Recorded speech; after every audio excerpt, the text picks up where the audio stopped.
Sejam bem-vindos ao Entre Bichos e Árvores, o canal onde até os bichos mais desconhecidos viram celebridades. Curiosos do mundo animal, preparem-se! Hoje você vai conhecer criaturas que mostram que Deus não economizou criatividade na hora de criar esses bichos.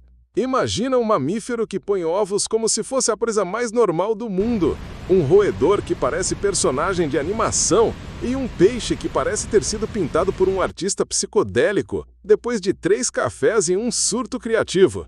Hoje eu separei 11 animais fascinantes que quase ninguém conhece. Alguns vivem em lugares tão remotos que até o Google Maps desistiria de achar. Outros você vai jurar que foram criados no Photoshop. E não é clickbait. Tem bicho aqui que parece resultado de montagem de PowerPoint de biologia. Tem bicho que parece prêmio de consolação de um jogo de RPG. E tem um tão raro que foi visto menos vezes do que você viu dinheiro na sua conta esse mês. Lógico, porque o mês acaba de começar, né? Então já deixa seu like, se inscreve no Entre Bichos e Árvores e vem comigo descobrir essas criaturas que fariam qualquer designer de personagens pedir demissão. Vamos começar com o pangolim, Pholidota spp. Se a natureza tivesse inventado um dragão versão pocket, o pangolim levaria fácil. Mas na real, ele nem tá tentando impressionar ninguém. Esse visual todo cheio de escamas é pura necessidade de sobrevivência. O pangolim é um mamífero totalmente coberto por escamas. Elas são feitas de queratina, a mesma substância presente nas unhas e cabelos humanos. Quando se sente ameaçado, ele simplesmente se enrola como uma bola e pronto. É como abraçar um cacto com armadura. Ele vive em regiões da Ásia e África e a sua especialidade culinária é comer formigas e cupins. Mas não é só beliscar umas aqui e ali, não. Ele devora até 70 milhões por ano, usando uma língua tão comprida que parece uma fita métrica ambulante. Em algumas espécies, essa língua é maior que o próprio corpo. Se alguém te disser que tem língua grande, manda pesquisar sobre pangolim para ver o que é recorde de verdade. Infelizmente, todo esse estilo dragão medieval colocou ele na lista dos animais mais traficados do mundo. Suas escamas são vendidas como se fossem poção mágica na medicina tradicional, o que, cientificamente, tem o mesmo efeito de roer unha para curar ressaca. Nenhum. Você nunca mais vai olhar para um tatu ou um dragão da mesma forma depois de conhecer o pangolim. Comenta aqui embaixo. Foi novidade ou você já conhecia esse tanque ambulante da natureza? Imagina um roedor que parece ter comprado perna de canguru na Shopee e está desfilando por aí todo orgulhoso. Esse é o jerboa, o velocista oficial dos desertos do norte da África e da Ásia Central.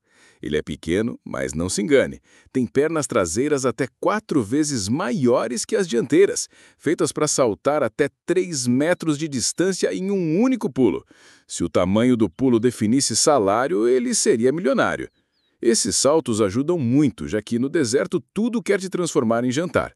E ele não fica só pulando, não. Quando resolve correr, chega a 24 km por hora, basicamente o Usain Bolt dos roedores. O jerboa é bípede de verdade, anda só nas patas de trás, enquanto usa a cauda como apoio, tipo aquela pessoa que usa o guarda-chuva como bengala, mesmo sem precisar. Durante o dia, ele some escondido em tocas subterrâneas para fugir do calor mortal do deserto. E só sai à noite para comer sementes, raízes e insetos. E aqui vai a parte digna de inveja. Ele não bebe água, consegue toda a hidratação que precisa do alimento, enquanto você não aguenta ficar meia hora sem sua garrafinha de 2 litros. Ah, e essas orelhas gigantes não são só para foto de perfil. Ajudam a liberar calor do corpo e ouvir qualquer predador se aproximando antes que ele vire número no cardápio do dia. Ele vive pouco, entre 2 e 6 anos, mas nesse tempo já deixa claro quem manda no quesito salto em distância.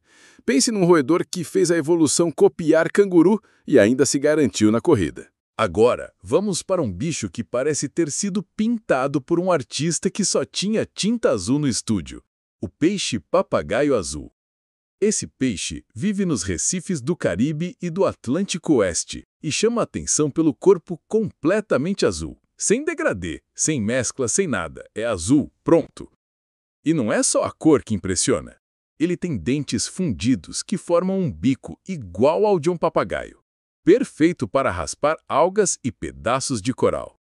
Aliás, enquanto você dorme tranquilo, ele está ali, triturando o coral como se fosse pipoca. Mas calma, não é vandalismo marinho. Esse processo ajuda a manter o recife saudável e as fezes dele viram aquela areia branquinha que você pisa nas praias tropicais.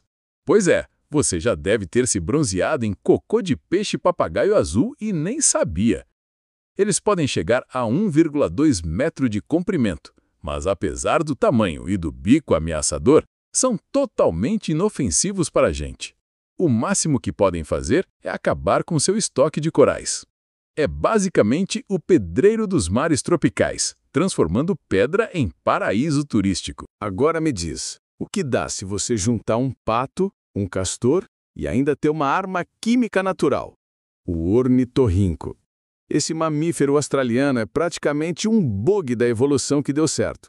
Ele tem bico e pés palmados como o pato, corpo peludo e cauda achatada como o castor. E ainda é um dos poucos mamíferos que botam ovos. Isso mesmo, ele bota ovos e depois amamenta os filhotes com leite que sai direto da pele, porque ele nem tem tetas. É como se fosse um delivery de leite direto do poro. Mas calma que melhora. O macho tem um esporão venenoso na pata traseira, capaz de provocar uma dor tão forte que nem morfina resolve. Não mata um humano, mas você vai preferir ter sido atropelado por um canguru. Apesar de parecer que a natureza montou ele num momento de tédio extremo, o ornitorrinco é essencial para os ecossistemas australianos, controlando populações de insetos aquáticos e pequenos crustáceos. Prepare-se para conhecer um dos animais mais misteriosos e raros do mundo, o saola, também chamado de unicórnio asiático. Ele foi descoberto oficialmente só em 1992 no Vietnã e desde então virou lenda viva, porque quase ninguém consegue vê-lo na natureza. Ele vive nas florestas montanhosas do Vietnã e Laos, e estima-se que existam menos de 750 indivíduos atualmente. O saola parece uma mistura de antílope com um boi selvagem. Tem 2 chifres longos e paralelos que podem chegar a 50 centímetros e marcas brancas no rosto que dão um ar de nobreza silenciosa. É herbívoro, come folhas, ervas e brotos, e é tão discreto que as câmeras de armadilha vibram de emoção quando registram um. Infelizmente, é considerado criticamente ameaçado de extinção, principalmente pela caça e destruição do habitat. Ver um saola na natureza, hoje, é mais difícil do que encontrar um Wi-Fi bom em rodoviária. Vaquita, Pocoena sinus.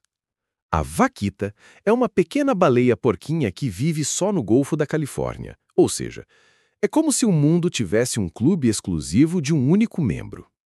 Medindo apenas 1,5 metros e com o rosto marcado por manchas escuras ao redor dos olhos e boca, ela parece estar usando maquiagem sofisticada em pleno mar. Infelizmente, esse cacique dos mares está à beira da extinção. Restam menos de 20 indivíduos. A principal ameaça? Redes de pesca ilegais destinadas a capturar camarões ou outros peixes.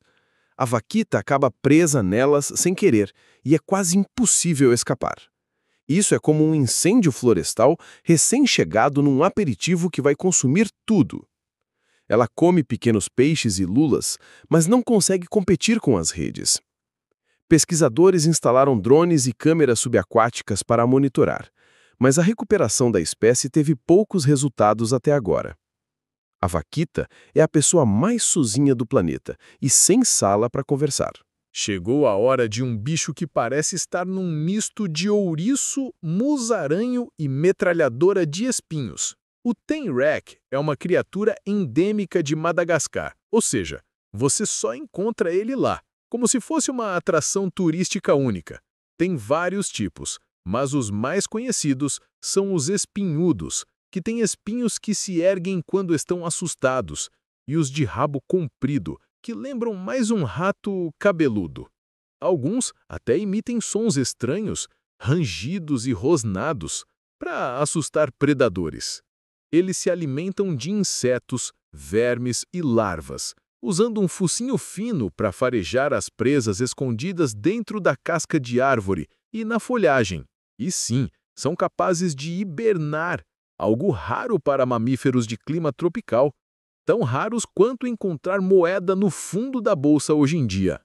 O tenrec é como o nosso guardião espinhudo e sonoro da floresta de Madagascar. Diretamente das montanhas do Paquistão e Afeganistão, o markhor é o rei das cabras. E não é exagero falar que ele nasceu com chifres dignos de tapete vermelho, longos, espiralados e majestosos, chegando a 2 metros no macho adulto.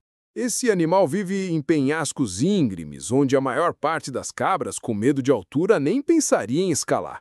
Vulneráveis a predadores, os markers se escondem nesses lugares inacessíveis, mas convivem com caçadores locais há séculos.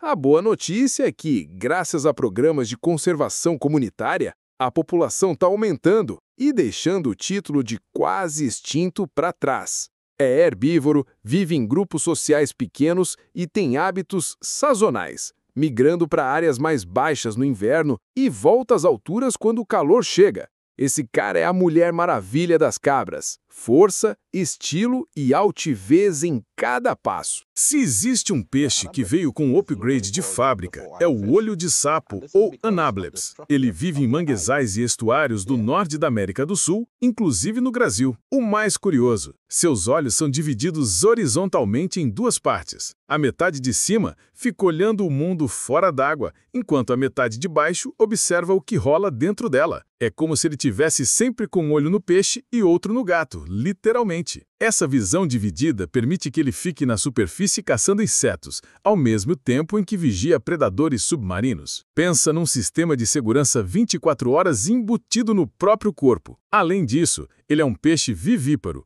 ou seja, os filhotes se desenvolvem dentro da mãe, algo raro entre peixes. E ainda tem dimorfismo sexual. Machos e fêmeas possuem genitálias direcionadas para lados opostos, o que significa que um macho canhoto só cruza com uma fêmea canhota e vice-versa. A natureza inventou até padrão de acasalamento invertido para esse peixe. O olho de sapo é praticamente o peixe stalker, sempre te observando de cima e de baixo ao mesmo tempo. Se fosse para eleger o peixe mais estiloso do fundo do mar, o peixe psicodélico ganharia fácil.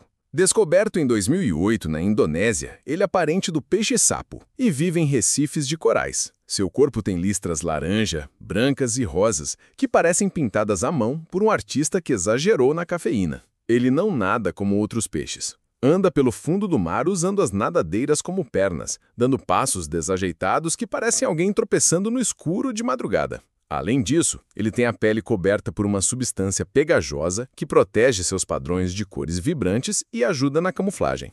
Não que ele seja discreto, mas perto de predadores famintos, toda ajuda é bem-vinda. Esse peixe não caça nadando atrás das presas. Em vez disso, abre a boca tão rápido que cria vácuo e suga a comida em menos de 1 segundo. É um método aspirador de pó marinho. O peixe psicodélico é a prova de que o fundo do mar tem mais personagens bizarros que qualquer filme da Marvel. Fechando com chave de ouro, ou melhor, com penas verdes e um olhar de não tô nem aí, temos o kakapo, também chamado de papagaio coruja. Ele é um papagaio gigante da Nova Zelândia que, diferente de todos os outros, não voa. Sim, é um papagaio que desistiu de voar há séculos. Para compensar, ele se especializou em ser o ninja da camuflagem. Suas penas verdes com manchas pretas o tornam praticamente invisível no chão da floresta. O kakapo é o papagaio mais pesado do mundo, chegando a quase 4 quilos. E apesar desse corpo de halterofilista, ele é conhecido por sua personalidade dócil, quase zen budista. Durante o acasalamento, o macho cava um buraco no chão e fica horas emitindo um som grave que parece um baixo tocando dentro de uma caverna, atraindo fêmeas a quilômetros de distância. Infelizmente, ele também está criticamente ameaçado de extinção, restando pouco mais de 200 indivíduos. Mas, graças a programas de conservação intensiva, o número está subindo devagar, como o próprio ritmo de vida do kakapo. Esse é o papagaio que provou que voar não é tudo na vida. Às vezes, ficar no chão também tem seu valor. E aí, meus amigos? Qual desses bichos te deixou mais impressionado hoje? Porque, olha, a natureza realmente não tem limites. Tem bicho aqui que parece ter saído direto de uma reunião de brainstorming caótica, onde alguém disse: tá, vamos misturar um pato, um castor e expor um tóxico. Perfeito! Ou então um peixe que anda tropeçando pelo fundo do mar, mas com listras psicodélicas, para garantir o look festival. E tem aqueles que fazem a gente refletir sobre a vida, como a vaquita que está ali sozinha no canto do oceano, enquanto a gente reclama que não tem ninguém para conversar no WhatsApp. Se você curtiu esse vídeo e quer continuar viajando nesse zoológico aleatório que é o planeta Terra, já deixa seu like, se inscreve no canal e ativa o sininho. E compartilha com aquele amigo que acha que já conhece todos os bichos do planeta, porque aqui no Entre Bichos e Árvore sempre tem espaço para mais um bicho que vai te fazer pensar. E se quiser ver mais animais raros, feios, fofos, estranhos, fascinantes ou simplesmente diferentões, comenta aqui embaixo que eu tô de olho em cada sugestão para trazer no próximo vídeo. Até lá, continue observando a vida selvagem, nem que seja a selvageria da sua rotina de segunda-feira.